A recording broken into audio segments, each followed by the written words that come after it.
ஆண்டவராக இயேசுவின் நாமத்தில் தொலைக்காட்சி நேயர்களுக்கு அன்பின் வாழ்த்துக்கள். இது குருத்தோல் ஞாயிறு குறித்த ஒரு சிறப்பு செய்தி. சகரியார் புஸ்தகம் 9ஆம் அதிகாரம் 9ஆம் வசனம். சகரியார் புஸ்தகம் சகரியா 9ஆம் அதிகாரம் 9ஆம் வசனம். அந்த வார்த்தை இப்படி சொல்லுகிறது: சீயோன் குமாரத்தியே மிகவும் கலிகூறு, எருசலேம் குமாரத்தியே கம்பீரி, இதோ உன் ராஜா உன்னிடத்தில் வருகிறார்.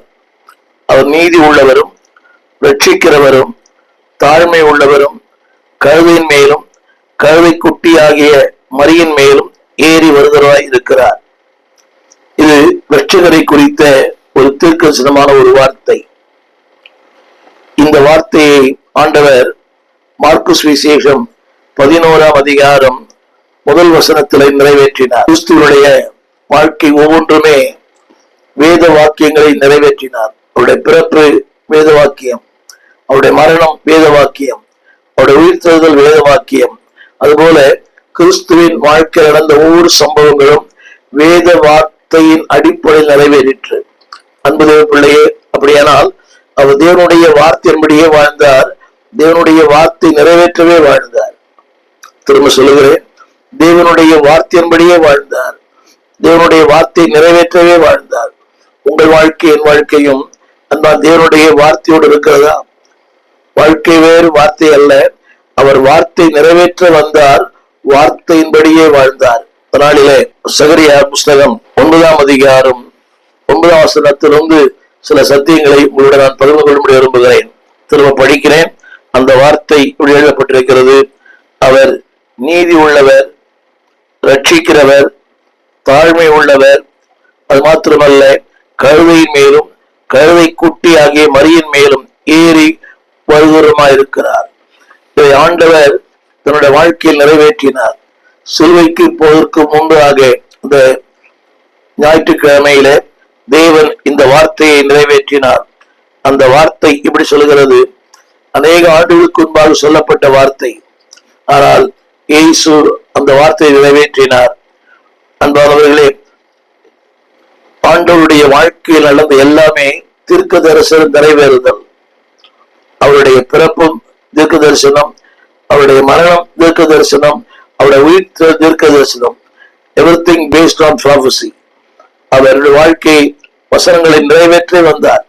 இன்றைக்கு புதிய ஏற்பாட்டு காலத்தில் வாழ்கிற உங்களோடு என்னோடும் தேவன் தம்முடைய வார்த்தை நிறைவேற்ற விரும்புகிறார். அவருடைய வல்லமையை, அவருடைய கிருபைகளை, அவருடைய அபிஷேகத்தை, அவருடைய ஞானத்தை, அவருடைய சாந்தத்தை, அவருடைய தயவை, அவருடைய இரக்கங்களை உங்கள் மூலமாய் என் மூலமாய் நிறைவேற்ற விரும்புகிறார். எனவேதான் அன்பான உங்களை என்னைவர் தேவன் தெரிந்து கொண்டார். இந்த நாளிலே அன்பான தேவ பிள்ளையே, இந்த சம்பவம் மக்களுக்கு மிகப்பெரிய மகிழ்ச்சி. அந்த வார்த்தை சொல்லப்பட்டிருக்கிறது, மிகவும் கலிகூறு. ஜனங்கள் கலிகூர்ந்தார்கள். ஆனால் ஆசாரியர்களும் வேத பாரகர்களும் பிலாத்துவும் அன்பாவளை எரிச்சல் அடைந்தார்கள்.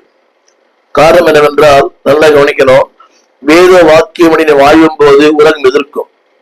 வேத வாக்கியமுடைய வாழும் போது உலகம் பகைக்கும்.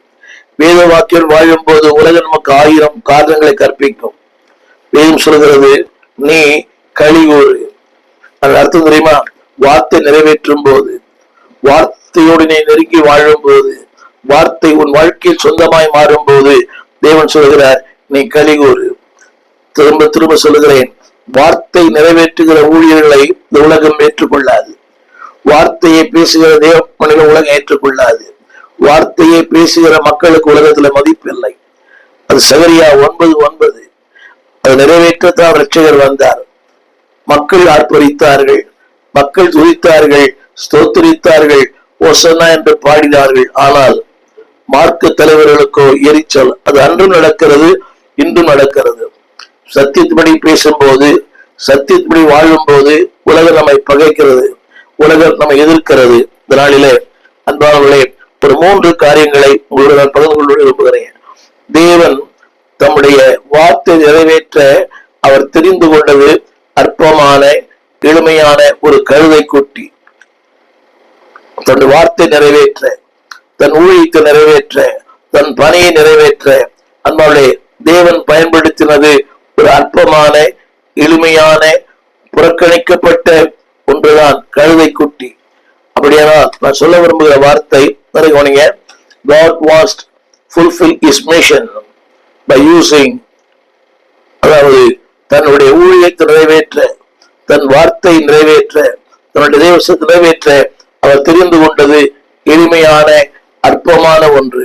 எனவே அன்பான தேவ பிள்ளைகளே, நீ எளிமையா இருக்கலாம், அற்பமா இருக்கலாம், ஒன்றுமில்லாமல் இருக்கலாம், இந்த உலகத்தால் நீங்கள் புறக்கணிக்கப்பட்டிருக்கலாம். உங்களை கொண்டுதான் God wants to fulfill his mission through the donkey.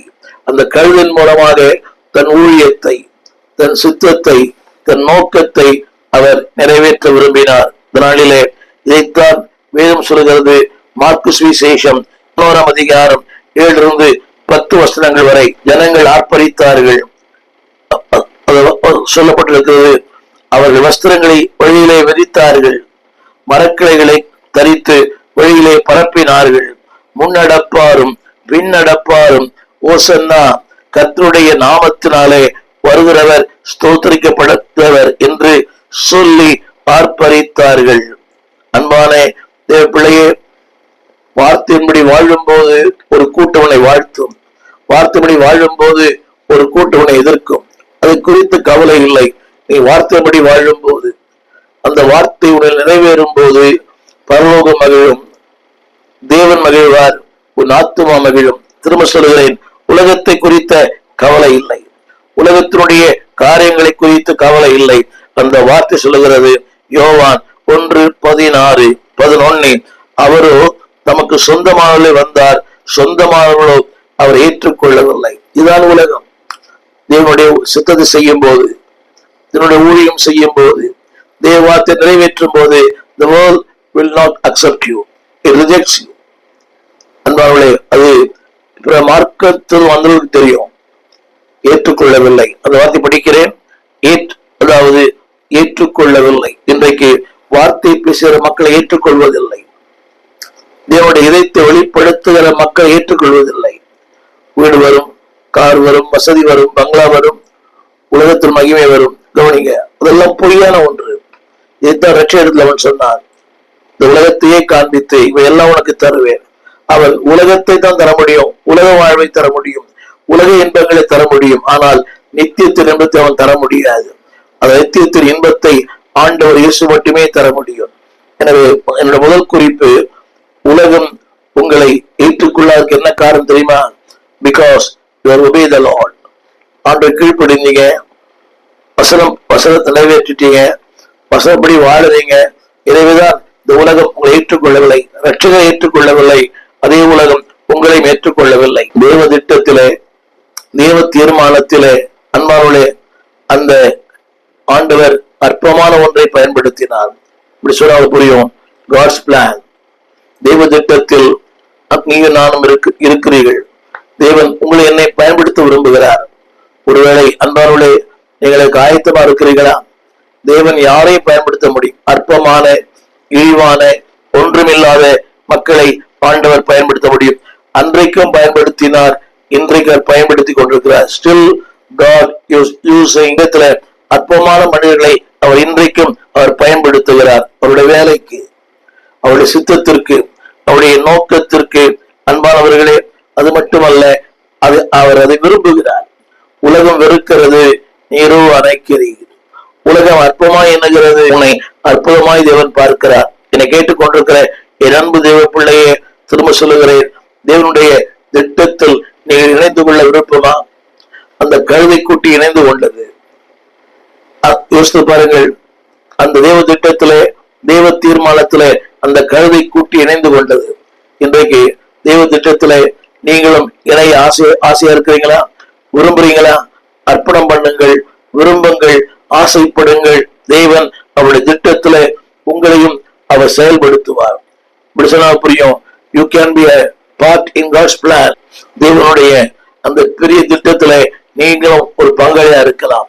தேவன் உங்களையும் தெரிந்து கொள்ள விரும்புகிறார். இந்த நாளில ஆண்டவர் முன்குறித்த, ஆண்டவர் திட்டம் பண்ணின, ஆண்டவர் தீர்மானித்த, ஆண்டவர் பயன்படுத்துகிற ஒரு பாத்திரமாய் நீங்கள் மாற வேண்டுமானால் ஒரு 3 காரியங்களை நான் சொல்ல நம்புகிறேன். நம்பர் 1, இது இந்த வார்த்தை இப்படி சொல்லுகிறது, the donkey has to be redeemed. அது மீட்கப்பட வேண்டும், redeemed. இரண்டாவது, it should be released, விடுவிக்கப்பட வேண்டும். மூன்றாவது, it should be ruled. திரும்ப சொல்லுகிறேன், redeemed, மீட்கப்பட வேண்டும், released, விடுவிக்கப்பட வேண்டும், ruled, தேவனால் அது பயன்படுத்தப்பட வேண்டும். இதான் அந்த நாளின் செய்தி. இந்த குருத்தோல் ஞாயிற்றின் செய்தி என்னவென்றால், அன்பாளே, redeemed, விடுவிக்கப்படுகிற ஒரு வாழ்க்கை, released, எல்லாம் ஒரே மாதிரி இருக்கும். மீட்கப்படுகிற வாழ்க்கை, விடுவிக்கப்படுகிற வாழ்க்கை, தேவனால் ஆளப்படுகிற வாழ்க்கை. முதலாவதாக இந்த கழுதை குறித்து நாம் வசிக்கிறோம். இந்த கழுதை தேவனால் மீட்கப்பட்ட ஒன்று. ஆங்கிலத்தில் சொல்வார்கள், it should be redeemed. யாத்ராகமத்தின் புஸ்தகம் 13ஆம் அதிகாரம் 13ஆம் வசனம். யாத்ராகமம் 13:13 அந்த வார்த்தை சொல்கிறது, கழுதையின் தலையீற்றெல்லாம் ஒரு ஆட்டுக்குட்டியால் மீட்டுக் கொள்ளுவாயாக. மீட்கப்படாவிட்டால் அதன் கழுத்தை முறித்து போடு, உன் பிள்ளைகளின் முதற்பேரான சகல நரஜீவனையும் நீ மீட்டுக் கொள்ளுவாயாக. கவனிங்கள், கழுதையின் தலையீற்றை ஒரு ஆட்டுக்குட்டியால் மீட்டுக் கொள்வாயாக. ஆட்டுக்குட்டி விளையேற பெற்றது, கழுதை அற்பமானது. அவனுடைய விலை வேற, இதனுடைய விலை வேற. அவன் தேவன் சொல்லுகிறார், விலையேற பெற்ற உன்னை என்னையும், அன்பானவர்களே, விலையேற பெற்ற தேவன் அற்பமான உங்களை என்னையும் அவர் மீட்டுக் கொண்டார். அற்பமானவர்கள், காலையிலே பூத்து மாலை வாடி போகிற புல்லுக்கும் பூக்கோப்பா இருக்கிறவர்கள், அற்பமான நம்மை அற்புதமான தேவன் மீட்டுக் கொண்டார். அந்த வார்த்தை படிக்கிறேன், கழுதையின் தலையீற்று எல்லாம் ஒரு ஆட்டுக்குட்டியால் ரத்தத்தால் மீட்டுக் கொள்வாயாக. மீட்காவிட்டால் கழுத்தை முறித்து போடு. அர்த்தம் புரிய நினைக்கிறேன்.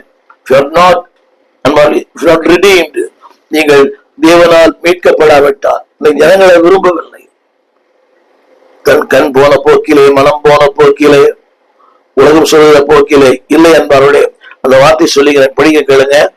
அதாவது அது மீட்டுக் கொள்ளப்பட வேண்டும். If not, அந்த வார்த்தை சொல்லுகிறது, அதன் கழுத்தை முறித்து போடு. அன்பான தேவ பிள்ளைகளே, ஆண்டவரே உன்னை பயன்படுத்த விரும்புகிறார். நீ தேவனால் பயன்படுத்தப்பட வேண்டுமானால் ஞானம், அறிவு, கல்வி முக்கியம் அல்ல, மீட்பு முக்கியம். யாத்திராகமம் 34:20 கழுதையின் தலையீற்றை ஒரு ஆட்டுக்குட்டியால் மீட்டுக் கொள்ளுவாயாக. அதை மீட்டுக் கொள்ளாதிருந்தால் அதன் கழுத்தை முறித்து போடு.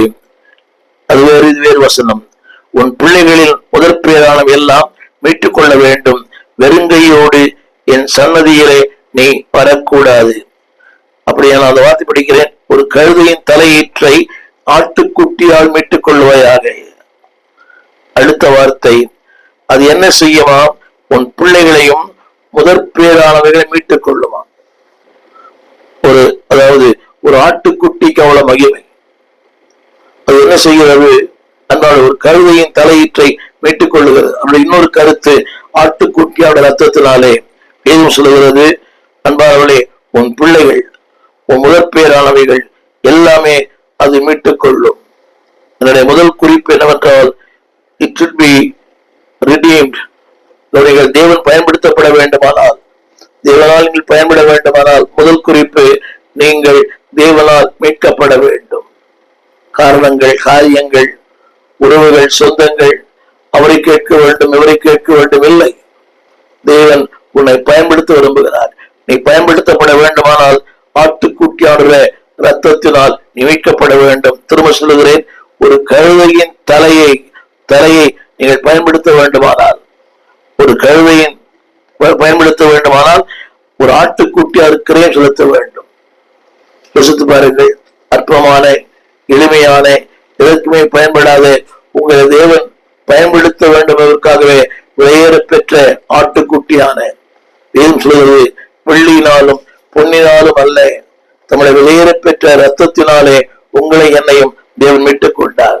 அந்த வார்த்தை, ஒரு ஆட்டுக்குட்டியை மீட்க வேண்டுமானால் அதுக்கு ஒரு கிரியம் செலுத்த வேண்டும், அதுக்கு ஒரு பணம் செலுத்தணும். ஆனால் வேதம் சொல்கிறது, விடயமின்றி பணமுமின்றி நீங்கள் வந்து வாங்கி புசியுங்கள். அன்பு தேவ பிள்ளையே, இதுதான் ஆண்டு கொடுக்கிற மீட்பு.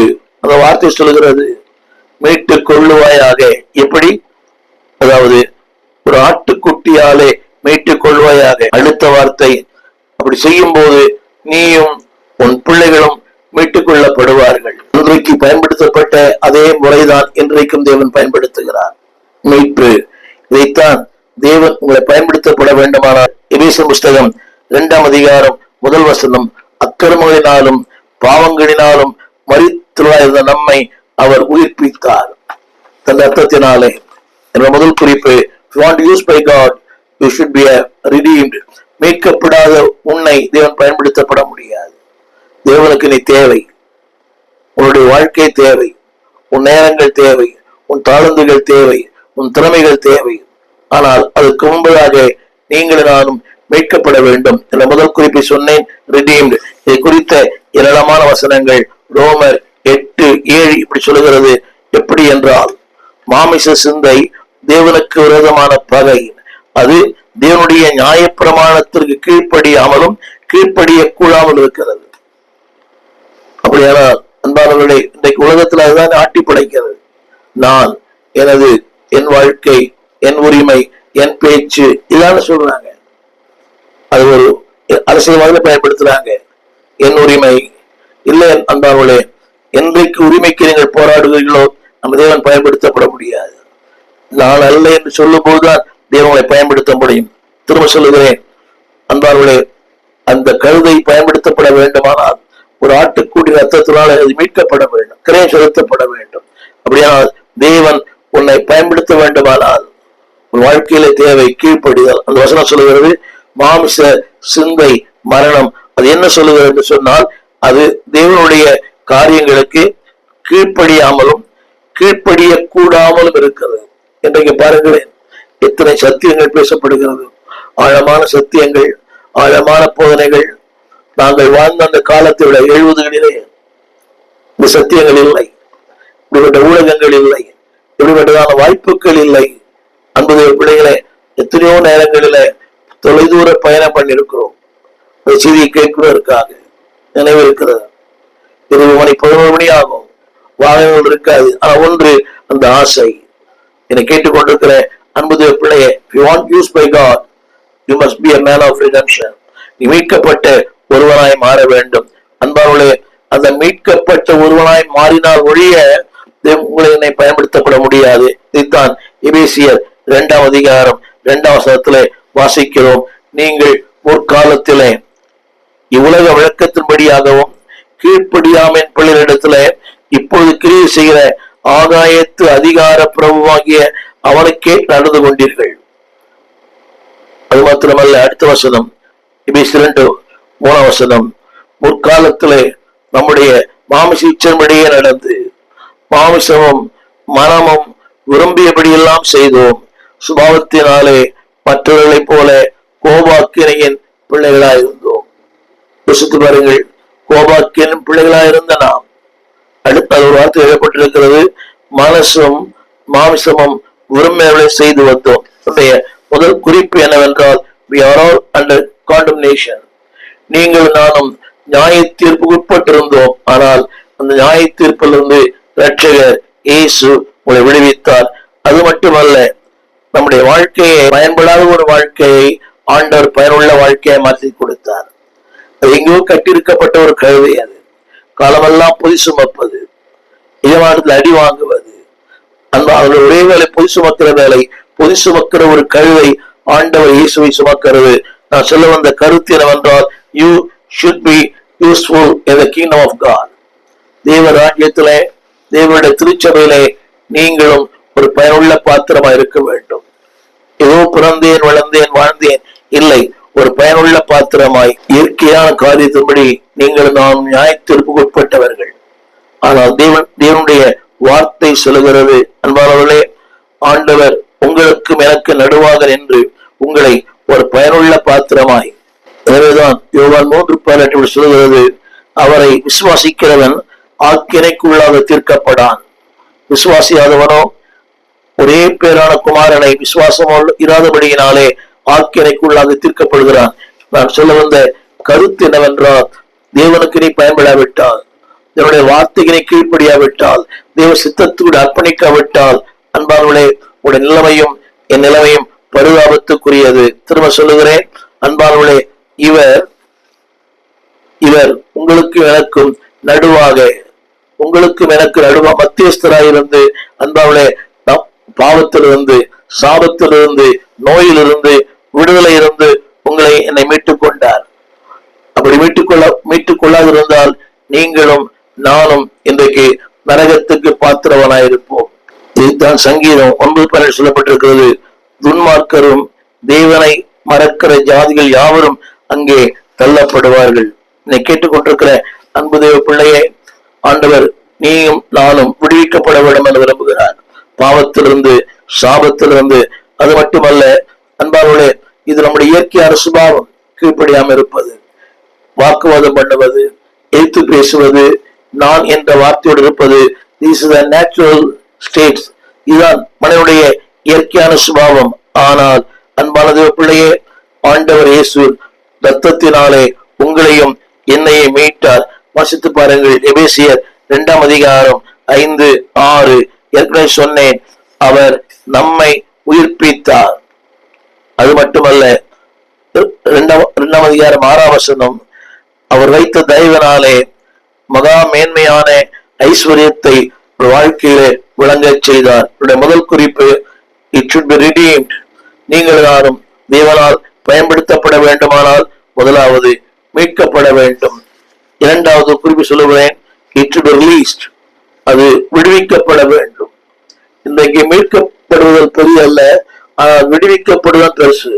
இன்னும் நிறைய பேர் பாவத்திலும், அநியாயத்திலும், அக்கிரமத்திலும், திரைப்படத்திலும், சீரியல்லையோ, என் குடியில கூட ஒரு மீட்கப்பட்ட மனிதன், அன்பாவுடைய ரிடீம்ட் என்ற வார்த்தை மீட்டுக் கொள்வது, ரிலீஸ் என்ற வார்த்தை முற்றிலும் விடுவிக்கப்படுவது. ஆண்டவர் உங்களை என்னையும் முற்றிலும் விடுவிக்கிற ஒரு மனிதனாய் மாற்ற விரும்புகிறார். அந்த வசனத்துடைய 2வது வரியை மார்க்கு சுவிசேஷம் 11ஆம் அதிகாரம் 2ஆம் வசனம், அங்கே ஒரு கழுதை கட்டியிருக்க காண்பீர்கள், இதை அவிழ்த்து கொண்டு வாருங்கள். என் அன்பு தேவ பிள்ளையை, திருச்சபைக்கு போகிறாய், வேதம் வாசிக்கிறாய், பாடுகிறாய், உன் நிலைமை என்ன? அது இன்னும் அங்கே கட்டி இருக்கிறது. பாரம்பரியம், சலங்காச்சாரம், உலகத்தின் காரியங்கள், அண்டர் பாண்டேஜ். தேவன் சொல்லுகிறார், நீ அதிலிருந்து வெளியே கொண்டு வா. தமிழ் அழகான வார்த்தை, கட்டவிழ்க்க வேண்டும் வாருங்கள். சோ நீங்கள் நானும் கட்டவிழ்க்கப்பட விரும்புகிறார். அதுதான் முதல்ல சொன்னேன், redeemed. இரண்டாவது released. நீங்கள் நானும் விடுவிக்கப்பட வேண்டும் என்று விரும்புகிறார். இதைத்தான் ஆண்டவர் தம் சீடர்களுக்கு சொல்லுகிறார். மீட்கப்படுவது முக்கியம் அல்ல, a total deliverance for a total life. நீங்கள் நானும் தேவனால் விடுவிக்கப்பட வேண்டும் என்று விரும்புகிறார். விடுவிக்கப்படாத ஒரு வாழ்க்கை அல்ல. இதைத்தான் திருமறை சொல்லுகிறது. 2 கொரிந்தியர் 5ஆம் அதிகாரம் 17ஆம் வசனம், ஒருவன் கிறிஸ்துவுக்குள் இருந்தால் அவன் புது சிருஷ்டியா இருக்கிறான், பழையவைகள் எல்லாம் ஒழிந்து போயின, எல்லாம் புதிதாயின. அதாவது ரிடீம் என்பது வேறு, ரிலீஸ் என்பது வேறு. இன்றைக்கு என்னை கேட்டுக்கொண்டிருக்கிற அன்பு தேவ பிள்ளையே, அவர் ரிலீஸ்ட் ஃப்ரம் த பாண்டேஜஸ். உலகத்தின் பாரம்பரியம். இன்னைக்கு பாருங்களேன், கிறிஸ்தவர்கள் 40 நாட்கள் பூ வைப்பதில்லை, மாம்சம் புசிப்பதில்லை. இது எங்க படிச்சாங்கன்னு தெரியல. பாரம்பரியங்களே கை கொள்ளுகிறார்கள். என் அன்பு தேவ பிள்ளையே, God wants to release. உன் பாரம்பரியத்திலிருந்து, உன் மூட பழக்க வழக்கத்திலிருந்து ஆண்டவர் உன்னை விடுவிக்க விரும்புகிறார். யோவான் சுவிசேஷம் 8:36 அந்த வார்த்தை இப்படி சொல்லுகிறது, அன்பானவர்களே, குமாரனிடத்திலே விசுவாசிக்கிறவன் நித்திய ஜீவனை உடையவனாயிருப்பான், விசுவாசியாதவனோ ஜீவனை காண்பதில்லை, தேவனுடைய கோபம் அவன் மேல் நிலை இருக்கும். இந்த பாரம்பரியங்கள், பழக்க வழக்கங்கள், சம்பிரதாயங்கள் வேண்டாம். God wants to release. இதிலெல்லாம் உனக்கு விடுதலை இல்லையோ, அது எல்லாவற்றையும் உன்னை விடுவிக்க விரும்புகிறார். தேவன் பயன்படுத்தப்பட வேண்டுமானால் you must be a man of release. ஒருவேளை யாருக்கு தெரியாது உனக்குள் இருக்கிற பாவம், நீ சிக்கி இருக்கிற அந்தரங்கம், ஏதோ ஒன்று உன்னை வாட்டி வதைக்கிறது. அன்பானவர்களே, தேவன் உங்களை பயன்படுத்த விரும்பினால் திருமறை சொல்கிறது, you should be released. ஒரு சின்ன ஜெபம் பண்ணுவீங்களா? ஆண்டவரே, என் வாழ்க்கையிலே இதெல்லாம் மறைவா இருக்கிறதோ, இதெல்லாம் காண முடியவில்லையோ, இதெல்லாம் மிகப்பெரிய அறுவடைக்கு தடையா இருக்கிறதோ தயவாய் என்னை மன்னியும். You should release a total life. எல்லாவற்றிலிருந்தும் நீங்கள் விடுவிக்கப்பட வேண்டும் என்று விரும்புகிறார். திரும்ப சொல்லுகிறேன், நீ ஆண்டவரிடத்திலே அதை கொடுக்கும் போது திருப்பி நூறத்திலே தருவார். ஒரு பக்தர் அப்படி சொல்லுகிறார், ஆண்டவருக்கு என்ன கொடுக்கிறாயோ திருப்பி உனக்கே தருவார். சவுலடியான் தசுபடத்திலே தனக்குரிய எல்லாம் தந்தான், விளைவு தேவனுக்கு திரும்பி தந்தார். எனவே அன்பாக இரண்டாவது குறிப்பு இட் ரிலீஸ்ட். மூன்றாவது குறிப்பு இட் ரூல்ட். அந்த கழுவை தேவனால் ஆளப்பட வேண்டும். ஒரு சின்ன கேள்வி, திருச்சபைக்கு போகிறீங்க, வேதம் வாசிக்கிறீங்க, சத்தியம் பேசுறீங்க, are you ruled by the spirit of God? தேவனுடைய ஆவியினாலே நடத்தப்படுகிறீர்களா? அன்பு தேவ பிள்ளையே, அந்த இரண்டாம் வசனம், அவிழ்த்து கொண்டு வாருங்கள். மூன்றாம் வசனம், கேட்டால் இது ஆண்டவருக்கு வேண்டும் என்று சொல்லுங்கள். It should be ruled by the Lord. ஆவியானவர் உங்களை ஆளுகை செய்கிற ஒரு நபரா இருக்க வேண்டும். வேதம் அடிக்கடி சொல்லுகிறது, நீங்களும் நானும் தேவனால் ஆளப்பட வேண்டும் என்று விரும்புகிறார். இதுதான் சங்கீதம் 8:6 எழுதப்பட்டிருக்கிறது. அன்பார்களே, உங்களுடைய கருத்தின் கிரியைகள் மேல் அவனுக்கு ஆளுகை தந்தீர், சகலத்தையும் அவனுடைய பாதங்களை கீழ்ப்படுத்தினீர். 8ஆம் வசனத்திலே கீழ்ப்படுத்தினீர். அப்படியானால் தேவன் சொல்லுகிறார், நீ தேவனால் ஆளப்பட வேண்டும் என்று விரும்புகிறார். நீர் அவனுக்கு ஆளுகை தந்தீர், அதே வழியில எல்லாவற்றையும் அவனுடைய பாதங்களை கீழ்ப்படுத்தி இருக்கிறார். 2 காரியங்கள். நீங்கள் தேவன் ஆளப்படுறீங்களா? சுயம் அறிவு, சுய சித்தம், சுய நோக்கம் நெவர். அந்தவளே தேவனால் ஆளப்பட வேண்டுமானால் ரோமர் 12:2 அந்த வார்த்தை சரீரங்களை பரிசுத்தமும் தேவனுக்கு பிரியமான ஜீவ பலியாக ஒப்பு கொடுக்க வேண்டும் என்று விரும்புகிறேன். இதுவே நீங்கள் செய்யத்தக்க புத்தி உள்ள ஆராதனை. You want to rule by God. அர்ப்பணம் பண்ணுங்கள். அதிலேயே இப்பிரபஞ்சத்திற்கு ஒத்த வேஷம் தெரியாமல் தேவனுடைய நன்மையும் பிரியமும் பரிபூர்ணமான சித்தம் என்னதென்று பகுத்தறியத்தக்கதாக உங்கள் மனம் புதிதாகிறதுனாலே மறுரூபமாங்கள். தேவனால் ஆளப்பட வேண்டும். எண்ணங்கள், சிந்தனைகள், மனம் எல்லாமே ஆளப்பட வேண்டும். ஒரு சின்ன கேள்வி, தேவன் உங்களை ஆளுகிறாரா? நீங்கள் அவரை ஆளுகிறீங்களா? பெற்றோர் உங்களை ஆள வேண்டும், முற்போது உங்களை ஆள வேண்டும், திருச்சபை உங்களை ஆள வேண்டும். எனவேதான் அந்த வார்த்தை இப்படி சொல்லுகிறது. அன்பானவர்களே, எபேசியர் 6:1 பிள்ளைகளே, 2வது வேலைக்காரரே, 3வது ஊழியம் செய்கிறவர்களே, அத்தனை பேரும் தேவனால் ஆளப்பட அர்ப்பணியுங்கள். அடிக்கிறது வாசலப்பட்டிருக்கிறது. எபேசியர் வேலைக்காரரே நீங்கள் கீழ்ப்படியுங்கள். அடுத்து பிள்ளைகளே கீழ்ப்படியுங்கள். அடுத்து 6ஆம் வசனம், மனுஷருக்கு பிரியமா இருக்கிறாமல் பார்வைக்கு ஊழியம் செய்வதா இருங்கள். தொடர்ந்து அந்த வார்த்தை you must be ruled by God. இதனால என்னை கேட்டுக்கொண்டிருக்கிற அன்பு தேவ பிள்ளையே, நீ தேவனால் ஆளப்பட வேண்டும் என்று கத்து விரும்புகிறார். நீ தேவனால் ஆளப்படுவாயானால் அந்த வார்த்தை இப்படி சொல்லுகிறது, தேவனுக்கு பிரயோஜனமான பாத்திரமா இருப்பீங்க. இப்ரேயர் புஸ்தகம் 11ஆம் அதிகாரம் 17ஆம் வசனம், நீங்கள் ஆண்டவருக்கு ஒரு பயனுள்ள பாத்திரமா இருப்பீர்கள். அது மட்டுமல்ல அன்பானவர்களே, வேதம் சொல்லுகிறது, நீங்கள் தேவனால் ஆளப்படும் போது உன் வாழ்க்கை ஆசீர்வாதம், உன் குடும்பம் ஆசீர்வாதம், உன்னுடைய எதிர்காலம் ஆசீர்வாதம். Everything will be blessing. எனவேதான் 1 கொரிந்தியர் 6:19 இந்த வார்த்தை சொல்கிறது, நீங்கள் தேவனாலே பெற்றும் உங்களில் தங்கி இருக்கிற பரிசுத்த ஆவியினுடைய ஆலயம் என்று நீ அறியீர்களா? அன்பாவளே, தேவன் உங்களை ஆளுகை செய்யட்டும். அந்த கழுதை குட்டி ஆரம்பத்தில் சொன்னேன், இட் வாஸ் ரிடீம்ட், மீட்கப்பட்டது. 2வது அது அவிழ்க்கப்பட்டது, ரிலீஸ். 3வது தேவனால் அது ஆளுகை செய்யப்பட்டது. எனவேதான் இதற்கு இவ்வளவு பெரிய மேன்மை, இவ்வளவு பெரிய உயர்வு, இவ்வளவு பெரிய அந்தஸ்து. இதனால தேவனால் நீங்கள் ஆளப்பட வேண்டுமானால் அன்பவளை அர்ப்பணியுங்கள். தேவன் உங்களை அன்பவளை நடத்த வேண்டுமானால் அர்ப்பணியுங்கள். You must be ruled by God. நீங்க சின்ன கேள்வி, யாரும் ரூல் பண்றது யாரும் விரும்பல. நீ எல்லாருக்கும் ஆச்சரியமா, என்னை யாரும் ரூல் பண்ணக்கூடாது, நான் என்ன வேணா பண்ணுவேன், எப்படி வேணா வருவேன், நான் என்ன வேணா செய்வேன். இல்ல அன்பாருடைய, இது 3 நீ செஞ்சு பாருங்க. Rule by God. தேவன் உங்களை ஆளுகை செய்வாரானால் உங்கள் வாழ்க்கை சிறப்பா இருக்கும். உங்கள் வாழ்க்கை பேசப்படும், உங்கள் வாழ்க்கை அநேகருக்கு ஒரு முன்மாதிரியான ஜீவியமா இருக்கும். அந்த வார்த்தை சொல்லுகிறது, அப்படி செய்யும் போது நீ மனம் திரும்புவாய், வீட்டார் மனம் திரும்புவார்கள். அது மட்டுமல்ல, உன் வாழ்க்கையிலே ஒரு பெரிய மாற்றம். எனவே இந்த நாளின் செய்தி 3 காரியங்கள் சொல்கிறேன். ரெடீம்டு, மீட்கப்படுங்கள். ரிலீஸ்ட், விடுவிக்கப்படுங்கள். 1வது, தேவனால் ஆளப்படுங்கள். அப்படி ஆளும் போது அன்பானவர்களே, நீங்கள் அல்ல, அவர் உங்களிலே மையப்படுவார். உங்களால் அவர் மேன்மை அடைவார். இந்த நாளிலே திரும்ப சொல்லுகிறேன், எந்த நிலையில் இருந்தாலும், எந்த சூழ்நிலை இருந்தாலும், எக்ஸ்பீரியன்ஸ் ஆஃப் ரிடீமிங், மீட்பின் அனுபவத்தை பெற்றுக் கொள்ளுங்கள். 2வது, அன்பானவர்களே, ரிலீஸ், முடிந்த அளவுக்கு இதெல்லாம் சிக்கி இருக்கிறீங்களோ அதிலிருந்து உங்களை விடுவித்து காத்துக் கொள்ளுங்கள். 3வது, ரூல், தேவனால் ஆளப்பட உங்களை அர்ப்பணியுங்கள். அப்படி செய்யும் போது அந்த பிள்ளையே பரலோக ராஜ்யம் மகிழும், பூலோக மகிழும், தேசமே மகிழும். உங்களுக்காக ஜெபிக்க விரும்புகிறேன். 3 காரியங்கள். redeemed by God, இந்த கல்வி redeemed. 2வது, ரிலீஸ், கட்டவிழ்க்கப்பட்டது. ரூல், தேவன் ஆளுகை செய்தார். அப்படி செய்யும் போது இந்த உலகமே அண்ணாந்து பார்க்கும். மரக்கிளைகள் எல்லாமே நடக்கும். நீ நடந்தால் உனக்கு மாலைகள் விழும். ஆனால் அதுக்கு முன்னாலே redeemed, released. அடுத்து you must be ruled by God. தேவன் ஆளப்பட அர்ப்பணியுங்கள்.